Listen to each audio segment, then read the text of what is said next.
ذہن کہتے ہیں. یہ فرق سمجھ اب تو آ گیا نا. اب آپ سوچئے کہ اگر وہ امارت قائم نہیں ہوئی، یعنی وہ تو امارت قائم کر دینے کو فرض کفایہ کہتے ہیں نا،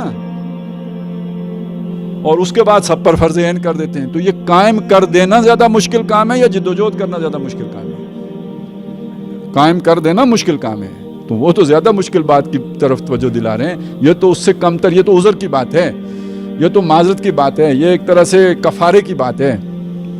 چلیں اب آگے آ جائیں گے. تو ثابت ہو گیا کہ قرآن مجید بتاتا ہے اس جدوجہد کا دوسرا نام جہاد ہے.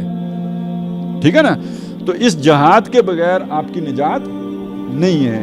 تو اب اس لیول پر آ کے یہ فرض عین قرار، یعنی ڈاکٹر صاحب جب یہ کہتے ہیں کہ میں اسے ایمان کی لیول پہ فرض عین کہتا ہوں تو اس کا معنی یہ ہوتا ہے. اب اگر کوئی واقعی کسی کے دل میں ایمان کی اور کوئی رمق ہو تو اس وجہ سے وہ کہے کہ چونکہ یہ ایمان کی سطح پر فرض عین ہے لہٰذا یہ جدوجہد کرنے کی ضرورت نہیں ہے.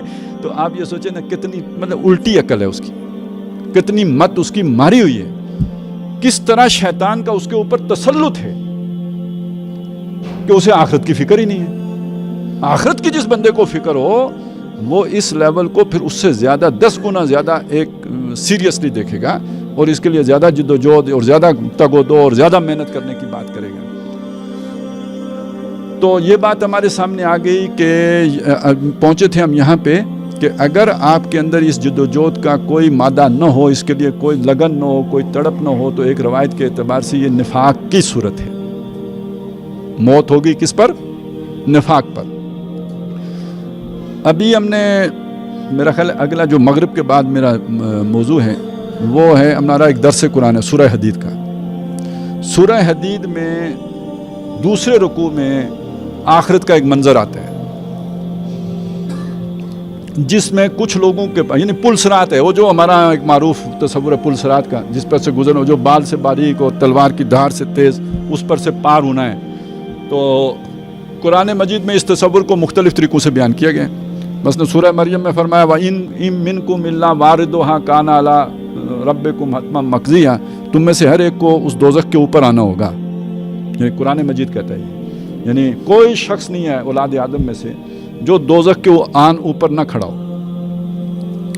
اور پھر اس کے بعد آتا ہے کہ جو بھی ظالم ہوں گے وہ اس میں گر پڑیں گے، اور جو وَنَظَرُ الظَّالِمِينَ فِيهَا جِثِيًّا، اور ثُمَّ يُنَجِّي الَّذِينَ اتَّقَوْا وَنَظَرُ الظَّالِمِينَ فِيهَا جِثِيًّا، جو متقی ہوں گے وہ پار ہو جائیں گے اور جو ظالم ہوں گے وہ اس میں اوندے گر پڑیں گے.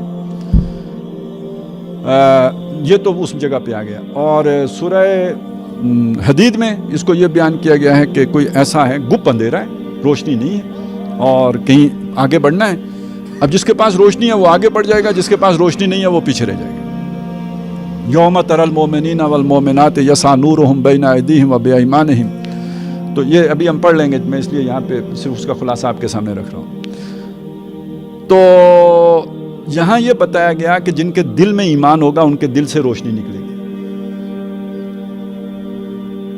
اور جو ان کے محنت ہوگی، جدوجہد جہاد ہوگا، قربانیاں ہوں گی، ایثار ہوگا، وہ دائیں طرف سے روشنی نکلے گی. یہ دو روشنیاں ان کی مدد سے وہ آگے بڑھیں گے. اور جن کے دل میں ایمان ہی نہیں تھا تو ان کی کوئی روشنی ہوگی، جن کا کوئی قربانی نہیں تھی تو ان کی کوئی روشنی ہوگی، وہ پیچھے رہ جائیں گے. یہ وہ لوگ تھے جو اپنے آپ کو سمجھتے تو مسلمان تھے، لہٰذا جب وہ آگے بڑھ جائیں گے یہ پیچھے رہ جائیں گے. بیچ میں ایک دیوار آ جائے گی، دیوار آئے گی تو اندر والی سائڈ پہ اللہ کی رحمت ہوگی اور باہر اللہ کا عذاب آ جائے گا. جب عذاب آئے گا تو اس وقت پہلی دفعہ انہیں پتہ لگے گا. وہ جیسے پولیس والا بلاتا ہے نا، جی آئیں آپ تک کام ہے، بندہ سمجھتا ہے پتہ نہیں پولیس والے نے بولا ہے، بڑی خوشی کی بات ہے. ادھر جب جاتا ہے وہ کہتا ہے آپ کے خلاف FIR ہے، ایتھے بیٹھو نا حوالات. تو اب وہ اس وقت جا کے تو آنکھ کھلتی ہے کہ یار یہ تو بڑا ظلم ہو گیا، نہیں آتا تو اچھا تھا، لیکن بندہ آ چکا ہوتا ہے، پھنس چکا ہوتا ہے. اکثر سیاسی لیڈروں کو یوں ہی پھنساتے ہیں.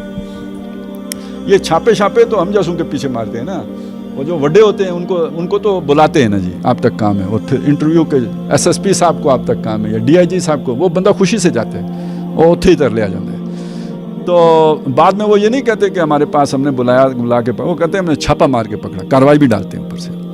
تو یہاں پہ یہ ہوگا جب وہ آگے چلے گئے یہ پیچھے رہ گیا، وہ بیچ میں دیوار آ جائے گی، اور دیوار یعنی علیحدہ ہو گئے، پولرائزیشن ہو گئی. یہ چھانٹی کس کے درمیان ہوئی؟ یہ کافروں کے درمیان چھانٹی نہیں، کافروں اور مسلمانوں کی چھانٹی نہیں ہے، یہ خود مسلمانوں کے اندر کی چھانٹی ہے. وہ مسلمان جن کے دلوں میں ایمان تھا اور وہ مسلمان جن کے دلوں میں ایمان نہیں تھا ان کی چھانٹی ہوگی۔ اب جب باہر عذاب آئے گا یہ ان مسلمانوں کو جو ان کے ساتھ جن کو یہ سمجھتے ہیں ہم ایک ہی ہیں، ان سے پوچھیں گے الم نکم معکم، ہم تمہارے ساتھی نہیں تھے، ہم بھی مسلمان نہیں تھے؟ قالوا بلا، وہ کہیں گے کیوں نہیں، ولکنکم فتنتم انفسکم، لیکن تم نے اپنے آپ کو خود فتنے میں ڈالا، وتربصتم، تم گو مگو کا شکار ہوئے، وارتبتم، تم شک میں پڑے۔ شک وہ کون سا ایمان ہونا چاہیے؟ شک سے پاک۔ یہ کون سا ہو گیا جی؟ یہ شک والا ہو گیا۔ وارتبتم وغرتکم الامانی، تمہیں دنیا کی خواہشات، دنیا کی امیدیں انہوں نے دھوکہ دیا، حتیٰ جاء امر اللہ، یہاں تک کہ اللہ کا حکم، موت آ گئی، تم اپنے انہی دھندوں، یعنی جوانی بھی گئی، بڑھاپا بھی گیا،